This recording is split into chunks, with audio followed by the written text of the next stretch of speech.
आज हम शुरू करने जा रहे हैं बीएससी थर्ड ईयर का एक टॉपिक है जिसको हम अधिशोषण या एडजॉर्प्शन कहते हैं। तो सबसे पहले इससे हमें ये समझना चाहिए कि एडजॉर्प्शन होता क्या है। मान लेते हैं ये कोई एक ठोस है, ठोस के अंदर जो है ये बीच में कोई एक पार्टिकल है।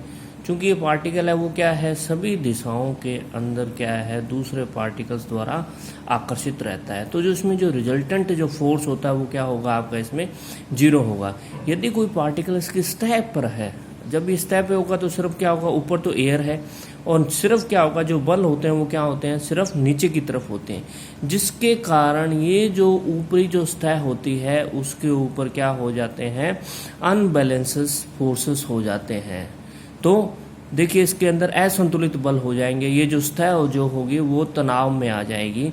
तो है क्या अधिशोषण, हमें समझना है कि ठोस की सतह पर असंतुलित बलों के कारण यह क्या हो जाती है, असंतृप्त हो जाती है, जिसके कारण यह अन्य पदार्थ, ये वो पदार्थ क्या हो सकते हैं, गैस हो सकती है, लिक्विड हो सकती है, के अणुओं को अपनी ओर आकर्षित करती है तथा अपनी सतह के ऊपर क्या कर लेती है, इसको थाम लेती है या रोक लेती है या आकर्षित कर लेती है। तो इन पदार्थों की जो सांद्रता होती है वो कहाँ रहती है, सतह के ऊपर रहती है, ये बल्क में नहीं जाती। तो इन पदार्थों की अधिक सांद्रता सरफेस पे होती है, बल्क या जिसको स्थूल बोलते हैं में नहीं होती। अतः अधिशोषण है क्या, एक सरफेस फिनोमिना है। तो जो भी गैसें अधिशोषित होगी वो सिर्फ कहाँ होगी, सरफेस के ऊपर होगी, बल्क के अंदर नहीं जाएगी। अतः हम इसको परिभाषा क्या दे सकते हैं, ठोस या द्रव का वह गुण। चूंकि जो द्रव होता है, द्रव की जो ऊपरी सतह होती है वो भी, उसमें भी आकर्षण जो बल होता है तथा जिसके कारण उसमें क्या होगा, आपका जो ऊपरी सरफेस होगी उसमें अनबैलेंसेस फोर्सेस होंगे, जिसको अपने क्या कहते हैं, पृष्ठ तनाव कहते हैं। ठीक है, तो ठोस या द्रव का वह गुण जिसके कारण वे गैस या द्रव को केवल सतह पर सांद्रित करते हैं, ये आपने ध्यान में रखना है। इसको आप क्या कहते हैं, एडजॉर्प्शन या अधिशोषण कहते हैं। ये चीज ध्यान रखना है, जिसको भी वो क्या करता है बेटा, अधिशोषित करता है, एडजॉर्ब करता है, उसकी जो सांद्रता रहेगी, अधिकतम जो सांद्रता रहेगी वो कहाँ रहेगी, यहाँ सरफेस के ऊपर ही रहती है। बल्क में जो होती है या तो जाएगी नहीं या क्या होगा, उसके अंदर एक नगण्य होती है। तो उसे अपने क्या कहते हैं, अधिशोषण कहते हैं। जैसे चारकोल हो गया हमारा, है ना, चारकोल है, चारकोल द्वारा अमोनिया का अधिशोषण हो गया। या चारकोल द्वारा जो शक्कर जो है, शक्कर का कई बार रंग क्या होता है, येलो कलर होता है, तो उसके अंदर हम क्या डाल देते हैं, चारकोल डाल देते हैं। तो चारकोल क्या करता है, उस रंग को अधिशोषित कर लेता है और शक्कर जो होती है वो व्हाइट कलर की हो जाती है। या आपने कह सकते हैं सिलिका जेल जो है एक कंपाउंड है, उसके द्वारा जल का क्या कर लिया जाता है, अधिशोषण कर लिया जाता है। तो अब ये चैप्टर शुरू करने के बाद कुछ उसमें परिभाषाएं हैं।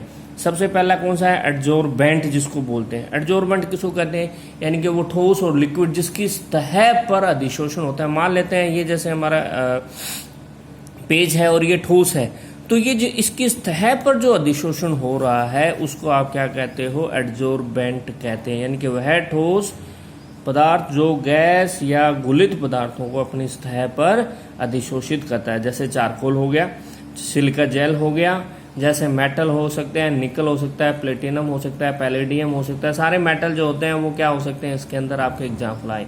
यानी कि हम अधिशोषक या एडजॉर्बेंट किसको कहेंगे, वह पदार्थ या वह ठोस जो अपनी सतह पर एडजॉर्प्शन करता है। ठीक है बेटे, the substance which adsorb the liquid और gases is known as adsorbent.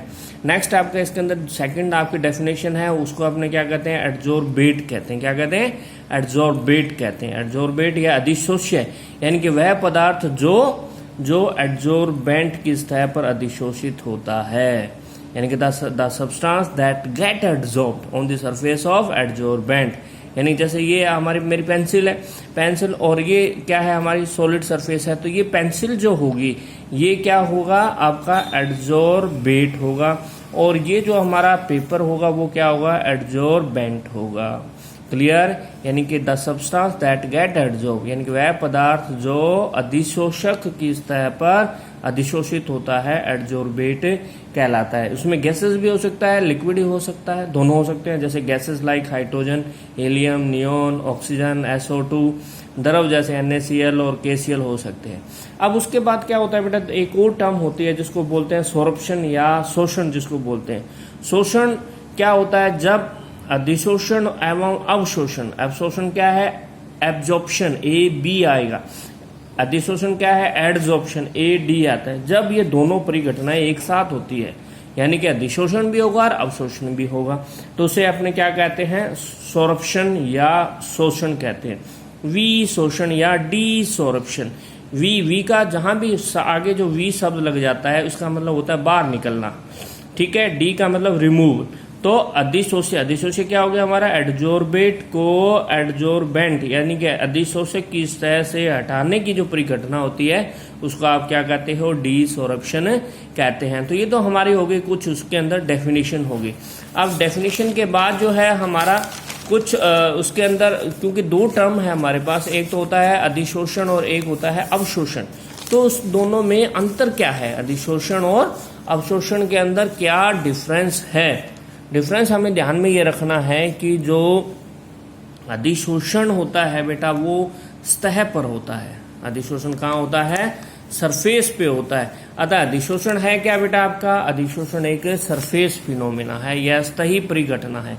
जबकि जो अवशोषण हो गया, अवशोषण का मतलब ये हो गया कि अगर आपने क्या किया, चौक को पानी में डाल दिया, ठीक है, क्या किया हमने, चौक को पानी में डाल दिया, तो जो कुछ समय के बाद क्या होगा, जो पानी होगा वो चौक की सतह पर भी होगा और चौक के अंदर भी होता है। तो ये आपने ध्यान में रखना है कि अधिशोषण जो है वो एक सतही परिघटना है जो सरफेस पे होती है, जिसमें जो सांद्रता होती है अधिशोषित पदार्थ की वो सतह पर ज्यादा होती है।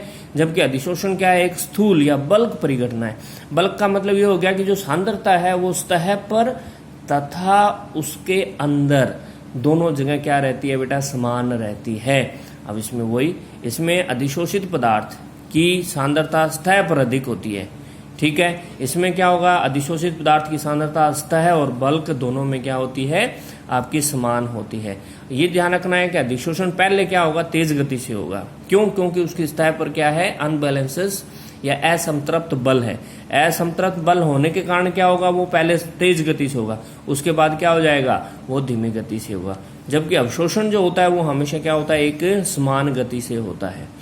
नेक्स्ट आपने इसमें अंतर याद रखना है कि अधिशोषण में बहुत कम समय में ही साम्य स्थापित हो जाएगा। भाई अगर उसके अंदर 100 अनबैलेंसेस फोर्स हैं तो वो जल्दी से क्या हो जाएंगे, उसके ऊपर जो है गैस या जो द्रव है वो अधिशोषित हो जाएगा, तो साम्य स्थापित हो गया। अवशोषण हमेशा क्या होता है, धीरे धीरे होता है, और साम्य भी क्या होगा, धीरे धीरे स्थापित होगा। जैसे हमने उदाहरण ले सकते हैं सिलिका जेल द्वारा जल का अधिशोषण, या इसको उदाहरण ले सकते हैं निर्जल कैल्शियम क्लोराइड द्वारा जल का अवशोषण, ठीक है। तो ये तो हमारा होगा इनके बीच में अंतर, क्योंकि ये 2 नंबर या 3 नंबर के अंदर क्वेश्चन आता है कि अधिशोषण और अवशोषण के अंदर क्या अंतर है। अब आ जाते हैं कि अधिशोषण के कुछ लक्षण क्या है, कैरेक्टरिस्टिक्स क्या है। तो पहले जो हम पढ़ चुके हैं ये क्या है, एक ये सरफेस फिनोमिना है या सरफेस परिघटना है। ये जो होता है हमेशा स्वतः होता है, स्वतः होता है। इसका मतलब ये हो गया कि ये अपने आप होता है, उसके लिए ताप या दाब की आवश्यकता नहीं होती हमें, ठीक है। तो ये अपने आप होगा। जहां भी स्वतः प्रक्रम होता है ना, तो उसके अंदर जो मुक्त ऊर्जा में परिवर्तन होता है वो हमेशा ऋणात्मक होता है। अर्थात इसमें अपने ये कह सकते हैं कि इसमें मुक्त ऊर्जा में क्या होती है, हमारी कमी होती है, या अपने कह सकते हैं कि डेल्टा जी है वो क्या होता है बेटा, नेगेटिव होता है। जहां भी डेल्टा जी नेगेटिव आएगा इसका मतलब वो प्रोसेस क्या होता है, स्वतः होता है। दूसरा, यह गिब्स हेल्महोल्ट्ज समीकरण का पालन करता है। वो गिब्स हेल्महोल्ट्ज समीकरण क्या थी, delta G is equal to delta H minus T delta S. ये आप ध्यान रखना है। डेल्टा जी क्या है, मुक्त ऊर्जा में परिवर्तन है। डेल्टा एच क्या है, एंथैल्पी में परिवर्तन है। टी आपका ताप हो गया। डेल्टा एस क्या है, यहाँ पर एंट्रोपी में परिवर्तन हो गया, ठीक है बेटे। तो एक चीज और ध्यान रखने की, अधिशोषण हमेशा क्या होता है, उष्माक्षेपी होता है। अब उष्माक्षेपी क्यों होता है, क्योंकि जो ठोस है, ठोस की सतह पर क्या है, असंतृप्त बल है। तो वो क्या करेगा, आकर्षण करेगा। जहां भी आकर्षित करता है, किसको, गैस को कर सकता है, द्रव को कर सकता है। जहां भी आकर्षण होता है वहां पर ऊर्जा हमेशा रिलीज होती है, ठीक है। जहां प्रतिकर्षण होता है वहां ऊर्जा बढ़ती है, जहां आकर्षण होता है वहां ऊर्जा घटती है। अब ऊर्जा कैसे घटेगी, जो अतिरिक्त ऊर्जा है वो क्या होगी, वो बाहर रिलीज हो जाएगी। तो अतः ये जो आपका अधिशोषण है, अधिशोषण हमेशा क्या होता है, ऊष्माक्षेपी होता है। जब ऊष्माक्षेपी है तो डेल्टा एच क्या हो जाएगा, नेगेटिव हो जाएगा। अब अधिशोषण में आपने ध्यान रखना है, जो एंट्रोपी में भी क्या होती है, कमी होती है, और डेल्टा वी क्या होता है आपका, डेल्टा वी क्या होता है बेटे, delta S, sorry delta we नहीं, डेल्टा एस क्या होता है, नेगेटिव होता है। तो ये हमें ध्यान में रखना है। तो ये तो हो गया हमारे इसके लक्षण। कल हम उसके नए टॉपिक के बारे में अध्ययन करेंगे।